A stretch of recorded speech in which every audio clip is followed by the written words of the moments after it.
Sir आपने अपनी शुरुआती शिक्षा कहाँ से करी? मैंने मेरे गांव पैतृक गांव रोल साहब सर से शुरुआती शिक्षा ली और उसके बाद हमारे नज़दीकी गांव है ढांडन, वहाँ पर सेकेंडरी स्कूल थी, वहाँ से मैंने शुरुआती शिक्षा ली। तो सर आपको राजनीति में आने की प्रेरणा कहाँ से मिली? मेरे को राजनीति में आने की प्रेरणा मेरे बड़े भाई स्वर्गीय मरहूम बहरू खां, जो शुरुआत में 1987 में सरपंच के चुनाव लड़ा था उन्होंने। उसके बाद मेरी भाभी जी ने सरपंच का चुनाव लड़ा था महिला सीट होने के नाते। फिर 1998 में कांग्रेस पार्टी ने मेरे बड़े भाई स्वर्गीय बहरू खां जी को अपना प्रत्याशी बनाया फतेहपुर से। तो 1998 से लगातार वो 2013 तक वो चुनाव जीतते आए, 3 चुनाव कंटिन्यू जीतते आए। 2011 में उनको कुछ तकलीफ हो गई थी, उनको बीमारी हो गई थी, उसकी वजह से मैं फ़ॉरेन रहता था और फ़ॉरेन से मेरा कारोबार छोड़ के मेरे भाई के साथ आया उनकी सेवा करने के लिए। तो जब मैं उनके साथ रहता था तो उन्होंने मेरे को सब सिखाते थे कि भाई जनता की सेवा करनी है अपने को। तक के सफ़र में आपने कठिनाइयों का सबसे ज़्यादा सामना किया? नहीं, मुझे अभी तो मेरी शुरुआत है, कोई ज़्यादा कठिनाई नहीं हुई है। मेरा फर्स्ट चुनाव था और चुनाव में ज़रूर मुझे थोड़ा ज़्यादा ताकत लगानी पड़ी थी, क्योंकि सामने जो कैंडिडेट था वो धनाढ़ कैंडिडेट था। मैं एक साधारण किसान परिवार से था। मेरे भाई हमेशा ईमानदारी से काम करने की प्रेरणा देते थे कि कभी भी किसी गरीब का आशीष नहीं लग जाए, कि बद्दुआई नहीं लग जाए। करो तो किसी का भला करो, बुरा कभी सोचना भी मत करना तो बहुत दूर की बात है। तो मैं उन्हीं के पद्धतियों पे चलते हुए और अभी तक मुझे कोई कठिनाई नहीं हुई है। आगे भी मैं भगवान से, अल्लाह ईश्वर से प्रार्थना करता हूँ मुझे कोई कठिनाई नहीं होगी। मैं मेरे कार्यकर्ताओं से मिलके और विधानसभा क्षेत्र के विकास में हर तरह का प्रयास करूँ। सर इसका मतलब ये समझे कि आपको जमी जमाई राजनीति मिली है? बिल्कुल, मैं कहता हूँ मेरे भाई की जमी जमाई राजनीति मुझे मिली थी, उनकी बदौलत ही आज मैं जो जनता का प्यार मुझे मिला। जनता का भी एक सपना था कि दूसरे बहरू खां इस विधानसभा क्षेत्र में पैदा किया जाए, तो उन्होंने मेरे अंदर दूसरा बहरू खां देखा था कि आपको हम विधानसभा में भेज के और जो बहरू खां के जो सपने हैं अधूरे उनको पूरा करने का प्रयास करेंगे। मतलब आप ज़मीन से नहीं जुड़े हुए हैं? बिल्कुल ज़मीन से जुड़ा हूँ मैं। मेरा भाई से, मैं जब सरपंच का चुनाव लड़ा था उस टाइम में उसके साथ रहता था। मैं हर एक गांव, हर एक गली, एक मोहल्ले के आदमी को मैं जानता हूँ, वो मेरे को जानते हैं। ये नहीं है कि मैं विधानसभा क्षेत्र में घुमा नहीं। उनके डेथ के बाद 2014 में उनकी डेथ हो गई, तो उसके बाद कंटिन्यू मैं लोगों से जुड़ा रहा विधानसभा क्षेत्र में। किसी के दुख सुख में शामिल हुआ, किसी के कामों में जब किसी का काम हुआ तो वो कराता रहा। मैं पूरे 4-4.5 साल तक कंटिन्यू विधानसभा में मेरा वक्त दिया। इसीलिए लोगों ने ये सोचा कि पूरा टाइम ये लोग हमारे साथ रहते हैं और हर आदमी के सुख दुख में शामिल होने वाला है। तो सर आपके क्षेत्र के ऐसे कौन से कार्य हैं जो पूर्व विधायकों ने नहीं किया और जो आप करना चाहते हैं? मैंने आपको बताया कि एक तो मेरे भाई ने, मरहूम बहरू खां ने, जो पानी की योजना जो लेकर आए थे, स्वर्गीय शीशराम जी ओला, गोविंद डोटासरा, विधायक लक्ष्मणगढ़ और मेरे भाई बहरू खां जी, इन्होंने मिलके फतेहपुर और लक्ष्मणगढ़ दोनों विधानसभा क्षेत्रों के गाँवों को, लोगों को मीठा पानी में, वो फ्लोराइड बहुत है मेरे क्षेत्र में। तो वो योजना जो हमारे मुख्यमंत्री सम्माननीय अशोक जी गहलोत ने उनका शिलान्यास किया था, उन्हें 868 करोड़ रुपए का बजट दिया था। वो बजट 65-70% तो कांग्रेस सरकार में हो गया था काम उनका, लेकिन पिछली गवर्नमेंट ने दुर्भाग्य से 5 साल में उसको 1% भी काम किया नहीं। तो मैं फर्स्ट प्रायोरिटी में वो ले रखा है। मैंने मेरे मुख्यमंत्री से बात भी होगी, वो अभी और बजट देंगे उसके लिए। और फर्स्ट प्रायोरिटी में तो पूरी फतेहपुर और लक्ष्मणगढ़ विधानसभा क्षेत्र की जनता को गंगा का मीठा पानी नहर का पिलाएंगे। गोविंद जी डोटासरा और हम दोनों मिलके उनके सहयोग करके और मुख्यमंत्री से मिलके ये है। और दूसरा, फतेहपुर के जो युवा हैं उनका एक सपना है कि यहाँ एक सरकारी कॉलेज हो। उस सरकारी कॉलेज के लिए मैं प्रयास करूँगा और मुझे उम्मीद है हमारे मुख्यमंत्री पर कि वो हमें मायूस नहीं करेंगे, वो मेरे को ज़रूर सरकारी कॉलेज फतेहपुर के लिए देंगे। मैं प्रयासरत हूँ, अभी भी मेरी टाइम ले रखा है। मुख्यमंत्री जी से मेरी बात हुई थी तकरीबन 3 दिन पहले, तो उन्होंने कहा कि आप प्रपोजल बना के लाओ। बोला साहब मुझे एक सरकारी कॉलेज की आवश्यकता है। फतेहपुर के युवा हैं, वो चूरू वहाँ से 40 किलोमीटर पड़ता है, सीकर वहाँ से 50-60 किलोमीटर पड़ता है, तो युवा दूर जाने के लिए ऐसे परिवार हैं जो सक्षम नहीं है रोज़ किराया भाड़ा वैसे सहन करने के लिए। तो इसलिए मुख्यमंत्री ने कहा कि गौर करेंगे इस पर। तो मुझे आशा है कि जल्दी मुख्यमंत्री जी हमें सरकारी कॉलेज की घोषणा करेंगे। मीठा पानी तो मैं उम्मीद करता हूँ कि अगले मार्च से पहले हम पहुँचा देंगे घरों में मीठा पानी। दृढ़ संकल्प ले रखा है मैंने। 2 ही हमारे मेन काम है, तो सरकारी कॉलेज का एक ये मीठे पानी का, एक फतेहपुर में सीवरेज का जो काम चल रहा है, हमारी सरकार ने वो सीवरेज का काम कराया था। मुख्यमंत्री अशोक जी गहलोत ने उस टाइम दिए थे 65 करोड़ रुपये, और अभी उन्होंने इस बजट में फिर लिया है कि अधिकारियों से DPR बनाया कि और कितना पैसा चाहिए वो आप मुझे DPR बना के दो। इस बजट में और घोषणा कर देंगे पैसे की, तो मेरे ख्याल से महाराष्ट्र सीवरेज का काम भी पूरा हो जाएगा। पिछली सरकार में आपका काम लगा हुआ है? पिछली सरकार में हमारा काम चला ही नहीं। जो हमारी सरकार की योजनाएं थी, मीठे पानी की योजना, सीवरेज की योजना, और भी जो बिजली के अंदर थे, हमारी सरकार ने फतेहपुर विधानसभा क्षेत्र के अंदर 22 सब सेंटर खोले थे, 2 CHC खोली थी और 12 PHC खोली थी। उनमें से एक को छोड़ के एक मात्र CHC का भवन बना था, बाकी कोई एक सब सेंटर का, एक PHC का, एक CHC का कोई भवन नहीं बना था। हमारी सरकार आते ही हमने जो CHC एक बाकी थी उसका भवन स्टार्ट कर दिया, और 5 सब सेंटरों का भवन का काम है वो स्टार्ट है।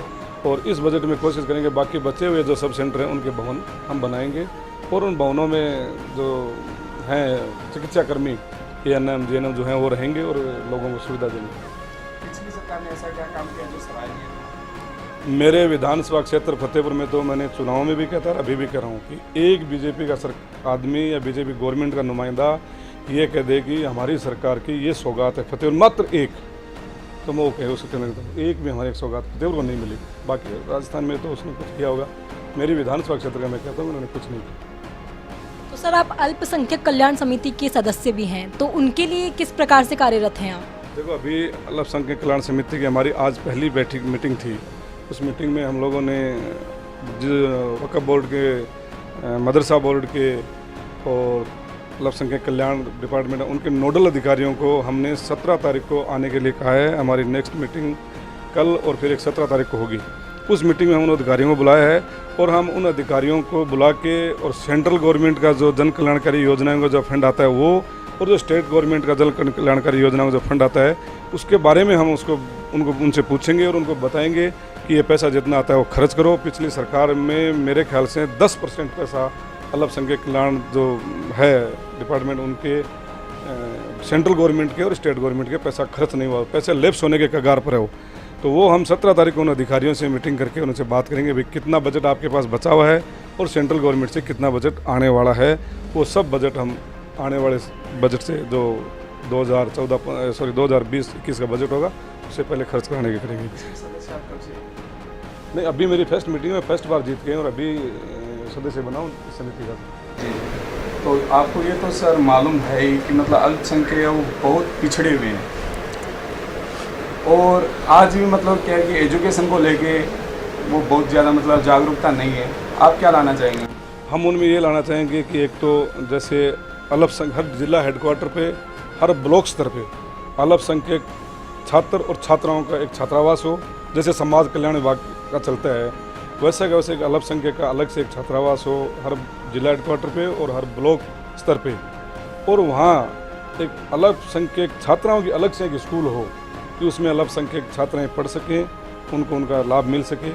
ये हम सरकार से मांग करेंगे कि वे हर ब्लॉक स्तर पे एक एक और स्कूल खोली जाए, सीनियर सेकेंडरी सीनियर ये दोनों स्कूल उनकी मांग करेंगे।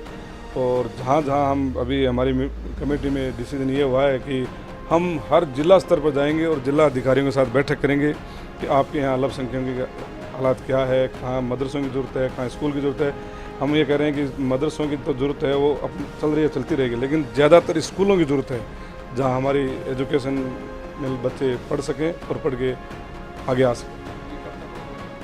हम अभी हमारी सरकार से डिमांड करेंगे, हम 17 तारीख को अधिकारियों को बुलाया है और उनसे हम प्रपोजल बनाएंगे, फिर हम सरकार से माननीय मुख्यमंत्री से हम जल्दी से जल्दी मिलके और ये आने वाले सत्र में जो बजट रखेंगे उस बजट में शामिल करने की कोशिश करेंगे। कभी ये ना हो जाए कि आने वाली सरकार दोबारा चेंज हो जाए, कांग्रेस की बजाय बीजेपी में आ जाए और फिर आप यही कहते रह जाएंगे कि हमारी सरकार ने ये किया था, बीजेपी सरकार ने दोबारा मतलब स्टॉप लगा दिया, फिर हमारी सरकार आएगी तो हम करेंगे। नहीं, ये देखो मैं आपको प्रमाण दे सकता हूँ। मैंने आपको बताया पानी की योजना 65 से 67% वो नहीं कर सके काम, 2% काम उसको आगे बढ़ा देते तो हम कहते थे बीजेपी ने काम किया है। वो काम करना ही नहीं चाहते थे। अब हम ये हमारी सरकार की जो है, हम आपको जो कहेंगे वो करेंगे। हमारे सम्माननीय मुख्यमंत्री जी ने अपने घोषणा पत्र को राजकीय पत्र घोषित कर दिया, तो घोषणा पत्र के अनुसार हम जो जो घोषणाएं की हैं उनके अनुसार हम काम करते रहेंगे। आपको नहीं लगता है कि जैसे अल्पसंख्यक समाज जो है हम बिल्कुल बिल्कुल, उसमें भी हम हर ब्लॉक स्तर पे और कमेटियां बना बना के हम जो बच्चे स्कूल की तरफ मुंह नहीं कर रहे हैं उनको हमारी सरकार की योजनाओं की जानकारी देंगे कि आप अपने बच्चों को स्कूल में भेजिए, स्कूल में भेजिए, एजुकेशन दिलाइए। और हम लोगों के बीच अल्पसंख्यक लोगों को भी हम बुला बुला के उनको एक सेमिनार करेंगे। हम लोग एक जन सुनवाई की तरह एक हर ब्लॉक स्तर पे और जिला स्तर पे जाएंगे और उनके करेंगे, उनको जागरूक करेंगे कि आप पढ़ाई करो, पढ़ाई के बगैर कुछ नहीं है। सर करीब 5 महीने पहले प्रदेश में कांग्रेस सरकार बहुमत के साथ में आई थी, लेकिन इसी बार कांग्रेस सरकार को करारी हार मिली है। इसके पीछे कोई कारण? नहीं, कारण क्या, जनता, ये लोकतंत्र है और लोकतंत्र के अंदर जनता सर्वोपरि होती है। जनता ने जो हमें जनादेश दिया है बीजेपी को, तो हम स्वीकार करते हैं कि जनता ने कुछ लगा होगा कि भी केंद्र में सरकार जो चल रही है वो सही चल रही है, उन्हें सही काम कर रही होगी, तो जनता का जो जनादेश है वो हमें सर्वोपरि स्वीकार है। सर आप कांग्रेस सरकार तो कह रही थी कि हम अच्छी तरह जीतेंगे और खासकर माननीय अशोक गहलोत जी के बेटे ही हार गए। नहीं, ये देखो, अशोक गहलोत जी के बेटे की बात नहीं है। 25 की 25 हार गई, पूरे हिंदुस्तान में एक लहर चल रही थी, तो उसमें हम किसी को दोष नहीं दे सकते कि अशोक जी का बेटा हार गया या और कोई हार गया।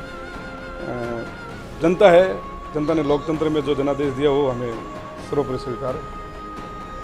पर सर राहुल गांधी तो इस हार को अपने मतलब जो बेटे की राजनीति ज़्यादा बताने के कारण प्रदेश में हार ना मान रहे हैं। नहीं, मुझे तो नहीं कहा राहुल गांधी जी ने कि अशोक गहलोत जी के बेटे की राजनीति के गैर, मैंने तो उनसे नहीं सुना। बट सर ये बयान तो सबके सामने आया, अखबारों में भी इसके कई इंटरव्यू आए हैं उनके।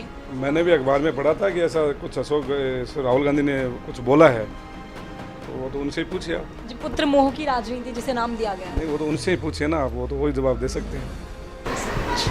सर आमतौर पे क्या देखा जाता है कि मस्जिद के बाहर खासकर फकीर जाति के लोग बैठे रहते हैं और वो एक बेसहारा की तरह रहते हैं, तो आप क्या करना चाहेंगे उनके लिए? उनके लिए हम हमारी मुख्यमंत्री जी से मिल कर के और उनके लिए कोई जो आवासहीन है उसको लिए आवास, और जहाँ इनकी कॉलोनी होती है उस कॉलोनियों में कोई स्कूल और कोई जैसे कोई धंधा हो हाथ का करने वाला या और कोई जो कारोबार हो छोटे मोटे, जैसे बुनाई का है, ये है, ऐसे हम सुझाव देंगे मुख्यमंत्री जी जो कि इनको इन योजनाओं का।